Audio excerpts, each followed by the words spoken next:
मतलब निकल गया है, मतलब निकल गया है, पहचानते नहीं, जा रहे हैं ऐसे जैसे जानते नहीं।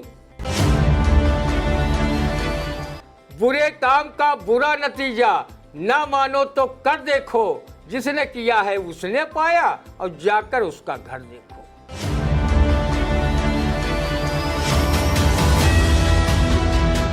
नमस्कार, स्वागत है आप सभी का आई इंडिया के खास शो रंदा में। खबरों पर रंदा चलाने के लिए आई इंडिया के स्टूडियो में मौजूद हैं वरिष्ठ पत्रकार, कवि एवं रंगकर्मी ज्ञान प्रकाश सिंह प्रतीक जी। तो प्रतीक जी, आपका बहुत बहुत स्वागत है आई इंडिया के स्टूडियो में।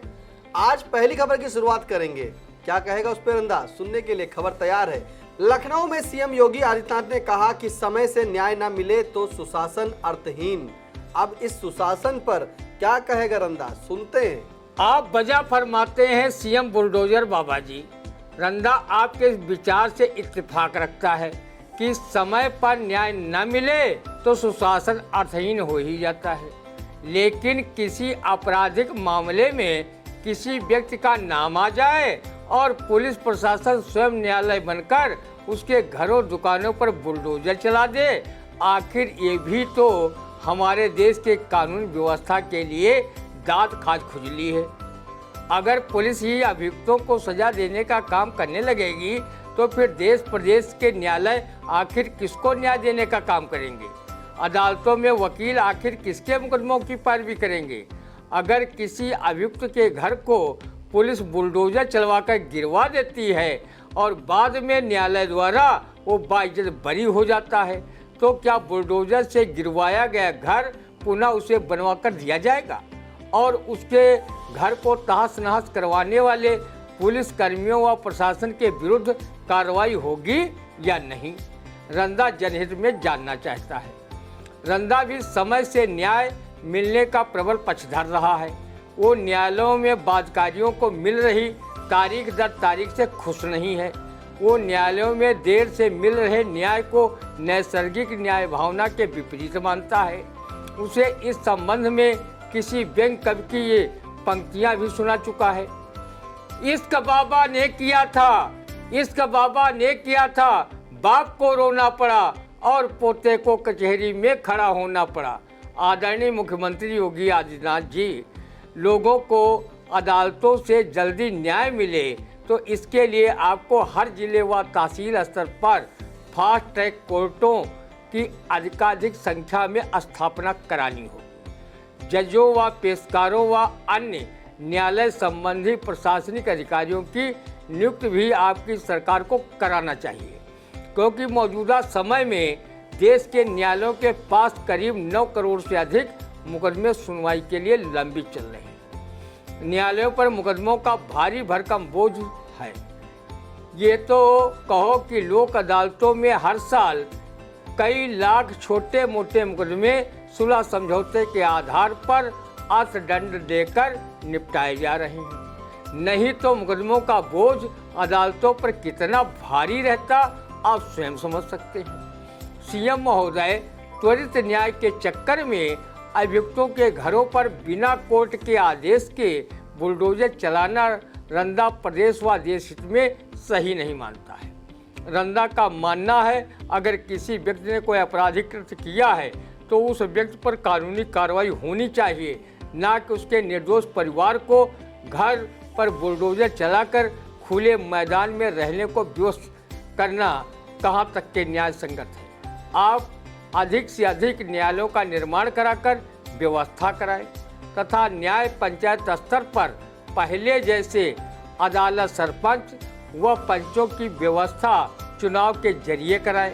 जब छोटे मोटे मामलों में न्याय पंचायत स्तर पर लोगों को न्याय मिलने लगेगा तो स्वतः ही जनपद व तहसील स्तरीय न्यायालयों में मुकदमों का भार कम हो जाएगा और लोगों को नैसर्गिक रूप से न्याय त्वरित गति से मिलने लगेगा। बिल्कुल, तो आपने सुना सुशासन पर रंदा ने क्या कहा। रंदा ने कहा कि जो 9 करोड़ जो है केस अभी पेंडिंग पड़े हैं न्यायालय में, उसके लिए जो है अभी जल्द से जल्द हर जनपदों में जो है फास्ट ट्रैक बनाए। फास्ट ट्रैक बनाने पे जब वहाँ पे मामला जाएगा तो ज़्यादा से ज़्यादा वहाँ पर निपटारा हो जाएगा और जो गांव में पहले सरपंच बनाए जाते थे उसी तरीके से फिर से लागू की जाए और जो छोटे मोटे मुकदमे हैं वो वहीं गांव में ही निपट जाएंगे। फिलहाल धन्य हो जो लोक अदालतों का, क्योंकि छोटे मोटे जो मुकदमे होते हैं वो लोक अदालत में ही निपट जाते हैं अर्थदंड देकर और समझौता कराकर। तो अगली खबर, जहां हरियाणा के नूह में दंगा फैलाने के कथित आरोपी राजकुमार उर्फ बिट्टू बजरंगी न्यायिक हिरासत में। विहिप बजरंग दल ने किया किनारा। अब इस किनारे पर क्या कहेगा रंदा, सुनते हैं। किसी शायर ने सच ही कहा है, बने बने में लाखों निसार होते हैं, बन के बिगड़ जाती है तो दुश्मन हजार होते हैं। जिस बिट्टू बजरंगी के भड़काऊ ट्वीट से नूह में सांप्रदायिक दंगा हो जाता है, वो दंगाइयों को उकसाता रहता है। अनेक घर दुकानें राख कर दी गई, कई लोगों की जानें चली गईं। जब मेवात के नूह शहर में हिंसा की खबरें आने लगी तो हरियाणा के सीएम मनोहर लाल खट्टर ने कहा कि हम सभी लोगों की सुरक्षा नहीं कर सकते। ऐसे गैर जिम्मेदाराना रवैया रखने वाले सीएम खट्टर व मणिपुर के सीएम एन बीरेन सिंह ही हो सकते हैं। जब मेवात नूह की हिंसा की घटनाओं को लेकर पंजाब हरियाणा हाईकोर्ट चंडीगढ़ ने संज्ञान लिया तो फिर खट्टर सरकार को विहिप बजरंग दल के इस प्यारे दुलारे नेता राजकुमार और बिट्टू बजरंगी पर कानूनी शिकंजा कसना पड़ा। बिट्टू बजरंगी ट्वीट कर एक संप्रदाय के लोगों को जीजा बनाकर स्वागत कराने की बात कहकर बहुसंख्यक वर्ग को अल्पसंख्यक वर्ग के विरुद्ध दंगे फसाद के लिए उकसा रहा था। उसे पुलिस ने गिरफ्तार कर गर्दन पकड़कर घसीटते हुए न्यायालय तक ले गई।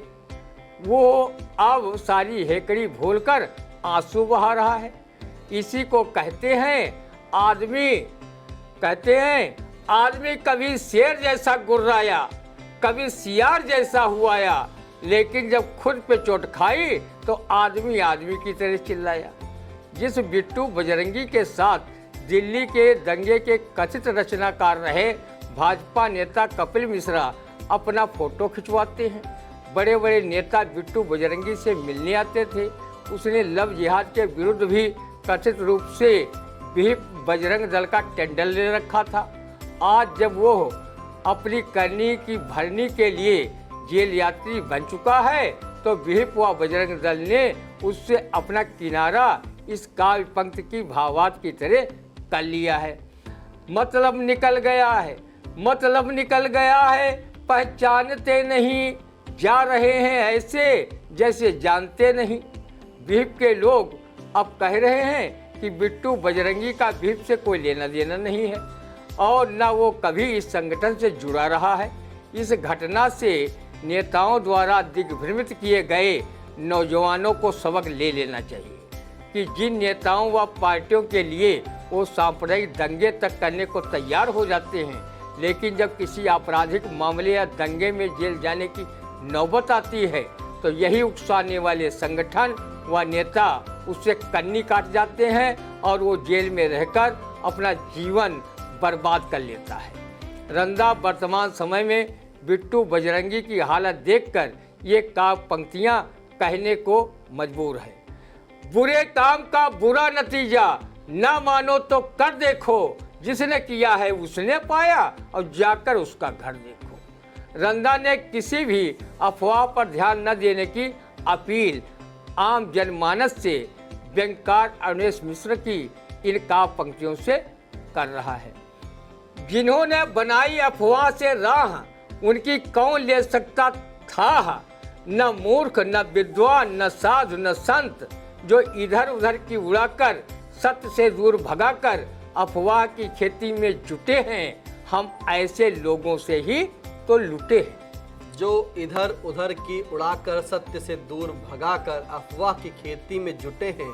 हम ऐसे लोगों से ही लुटे हैं। तो आपको रंदा ने बताया कि अभी भी मौका है। जिस तरह से सांप्रदायिक दंगों में जो है देश का युवा जो है भटक गया है और सांप्रदायिक नेताओं के चक्कर में जाकर सांप्रदायिक दंगे करने लगता है, मारपीट करने लगता है, बड़े बड़े दंगों में शामिल हो जाता है, ये युवा भटक गया है। तो देखा आपने किस तरह से बिट्टू बजरंगी का हाल हुआ है। यही बिट्टू बजरंगी है जो विश्व हिंदू परिषद के ठेके लेता था और उसमें संगठन में काम भी करता था और आज उसकी हालत क्या है, और हालत होने के बाद जब वो जेल का यात्री बन गया तो उसके ऊपर किस तरह से सभी संगठन यही कह रहे हैं कि वो हमारे से कोई मतलब नहीं है, वो हमारे संगठन में था ही नहीं। अब हकीकत क्या है आप खुद जाने। इसलिए युवाओं से खासतौर से अपील है कि भटके नहीं, ऐसा बने जिससे अपना और अपने परिजनों के साथ देश का भी नाम रोशन करें। अगली खबर, जहां उत्तर प्रदेश कांग्रेस कमेटी के अध्यक्ष बने पूर्व विधायक अजय राय, कांग्रेस ने एक तीर से साधे कई निशाने। अब इस एक तीर से कितने निशाने साधे हैं, सुनते हैं रंदा।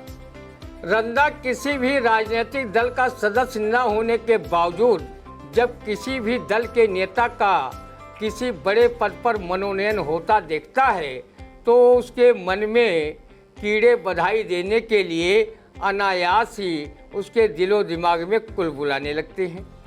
फिर पूर्व विधायक अजय राय कोई ऐसे वैसे नेता तो है नहीं जिन्हें कोई हल्के में ले।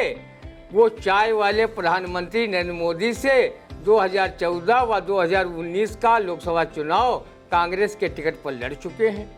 श्री मोदी जब काशी से लोकसभा चुनाव लड़ने आए थे तो उन्होंने न सिर्फ अपना जयकारा हर हर मोदी घर घर मोदी से लगवाया था, बल्कि ये भी कहा था कि न मैं स्वयं यहाँ आया हूँ न किसी ने बुलाया है, मुझे तो सिर्फ माँ गंगा ने बुलाया है। ऐसे करामाती गुजराती नेता के सामने चुनाव लड़कर अजय राय ने साहस पराक्रम का परिचय दिया। मैं अजय राय और नरेंद्र मोदी की बात नहीं करता, बल्कि एक चुटकुले का उल्लेख कर रहा हूँ। एक व्यक्ति ने दूसरे व्यक्ति से कहा कि हमारे पिताजी एक खूंखार शेर से लड़ गए थे, उन्होंने लड़ाई में शेर को पसीने पसीने कर दिया था। दूसरे व्यक्ति ने उत्सुकता बस पूछा कि उस लड़ाई में तुम्हारे पिताजी जीते थे या शेर, आखिर क्या परिणाम रहा? वो बोला, परिणाम काहे का, शेर मेरे पिताजी को मारकर खा गया। वैसे अजय राय ने संगठन मजबूत करने तथा सड़क पर उतरकर संघर्ष करने की अद्भुत क्षमता है। आदरणीय अजय राय जी, उत्तर प्रदेश कांग्रेस का संगठन जमीनी स्तर पर काफ़ी कमज़ोर है, इसे ताकत की घुट्टी पिलानी पड़ेगी। संगठन में जो निष्क्रिय लोग अपने पद में फेविकोल लगाकर चिपके हुए हैं, उन्हें हटाकर सक्रिय कार्यकर्ताओं को पदों पर बिठाना होगा। साथ ही अंतरकलह और गुटबाजी पर नियंत्रण करना होगा। जनहित के मुद्दों जैसे बिजली, पानी, सड़क, स्वास्थ्य, शिक्षा, बेरोजगारी व महंगाई की समस्या पर मुखर होकर आंदोलन की रूपरेखा बनानी होगी, तभी कांग्रेस को पुनर्जीवन मिल सकता है। कांग्रेस की सत्ता उत्तर प्रदेश में 33 वर्षों से नहीं है। इस समय अवधि में जो भी कांग्रेस कमेटी के अध्यक्ष बने वो या तो गुटबाजी के शिकार हो गए या फिर उन्हें पार्टी के अंतरकलह ने कहीं का नहीं छोड़ा।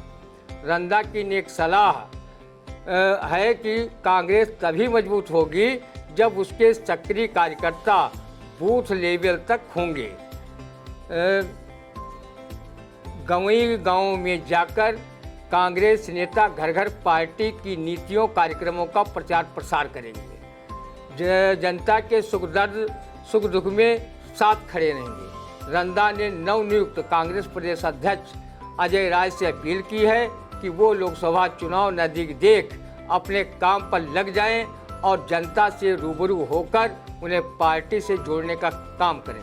अगर इस कार्य में देरी की तो रंदा कांग्रेस कार्यकर्ताओं की ओर से शायर महफूज रहमानी का ये शेर सुनाने को बाध्य होगा। कब तक रहोगे बैठे मियाँ इंतजार में, कब तक रहोगे बैठे मियाँ इंतजार में, यूं ही न काटो वक्त यहाँ इंतजार में। जिसको गरज है जाए वो प्यास बुझाने, रहता नहीं किसी के कुआं इंतजार में। जिसको गरज है जाए वो प्यास बुझाने, रहता नहीं किसी के कुआं इंतजार में। तो देखा किस तरह से रंदा ने आपको बताया कि एक तीर से कई निशाने। लेकिन रंदा एक बात कहेंगे, रंदा जी आप जो हैं सलाह बहुत देते हैं, अपील बहुत देते हैं, क्या आपकी अपील मानेंगे जो नए बने कांग्रेस के अध्यक्ष अजय राय जी? भाई मेरा तो मानना है, माने तरीका भला होते ना माने तो जले मलाए। ले यहो ना मानो इनकी तो बद्दुआ ले भैया। ठीक है, फिलहाल आज का कैसा लगा रंदा कमेंट करके जरूर बताइएगा। और हाँ, अगर अभी तक आपने जो है यूट्यूब चैनल पर जाकर आई इंडिया को सब्सक्राइब नहीं किया तो सब्सक्राइब कर लें, वरना तो अगली बार रंदा जो है आप पर चलेगा। तो ठीक है, अब दीजिए इजाज़त, फिर मिलते हैं आपसे अगले रंदे के कार्यक्रम में। नमस्कार।